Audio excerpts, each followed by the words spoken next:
Hi, my name is Malika Booker, and I'm a poet.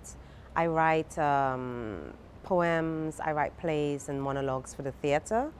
And I'm the author of 2 books. The first one is a chapbook called Breadfruit, and the second one is a full-length collection called Pepper Seed that came out in September 2013. And one of the interesting things that nobody knows about me is that I like to walk around with my Walkman in my hand in the snow or in the British winter weather as if it's a theme tune, and play Caribbean music so that it makes me happy in the winter, because I hate winter. I'm often labeled as half British and half Caribbean, so I have one of those interesting global diasporic experiences. My father is Guyanese and my mother is Grenadian, and I was born in Britain but grew up in Guyana for a few years. What that has meant is that I've always been outside of society, outside of any of my local society, and in a way that's kind of shaped me as a writer, because as a poet you need to be outside looking in.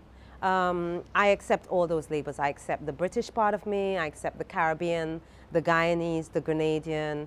I even accept the fact, because my brothers live in Brooklyn, in the diasporic kind of label, and it all impacts on my work. I write about all those spaces and all those places as home, in a way. So I'm a freelance writer, and that means that none of my days are the same. There are writing days when I would wake up and I would go to this space in the Royal Festival Hall called the Poetry Library, and I'll write there for a few hours, go and have some lunch in one of the cafes and go back up and write. Or I might go up to the members bar in the Royal Festival Hall, write for a few hours, meet other writers and have meetings there, so people come to my space and meet me. On other days it means that I get up and go into a school to run a workshop with young people. I go to perform or do a reading in the evening.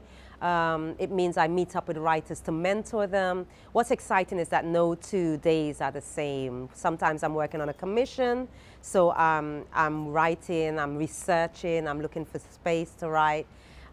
It's quite exciting, and sometimes it's quite, you can kind of think, what am I meant to do today or tomorrow? So it's kind of like, yeah, your life every day is, no 2 days the same. And you're just kind of, yeah, freelancing, I suppose. I think writing is a really interesting thing. You can meet writers and they have raw talent, and they just, you know, you can see the potential in their work. But I think writing is a kind of, it's a hard career to choose. It's kind of isolating, it's lonely. It demands that you actually work consistently at it, you know, building up your craft.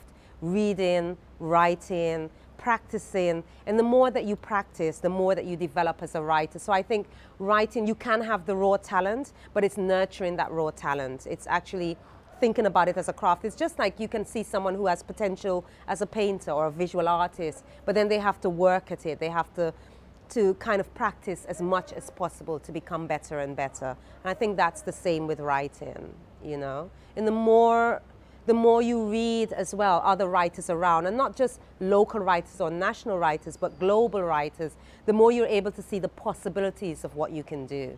And also the more you read or you invest in different heritages of writing, the more you kind of expand your scope as a writer as well. Twitter is the thing that I absolutely love.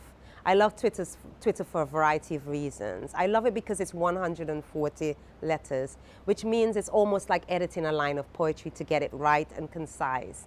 I love it because it connects with Instagram, so I can take a picture and I can quickly upload or talk about something that's happening or something that I'm doing. And most importantly, I love it because I've started using it as a teaching tool in my classroom to teach students about the line, about intention behind writing. So I put together a project where all the students kind of given an assignment to go off and write hashtagging a particular topic. And then the next week we look at that again and I give them an intention behind what they're doing. And the third week we do a progression of that assignment. And then we have feedback on it. And I think I love it in a lot of ways.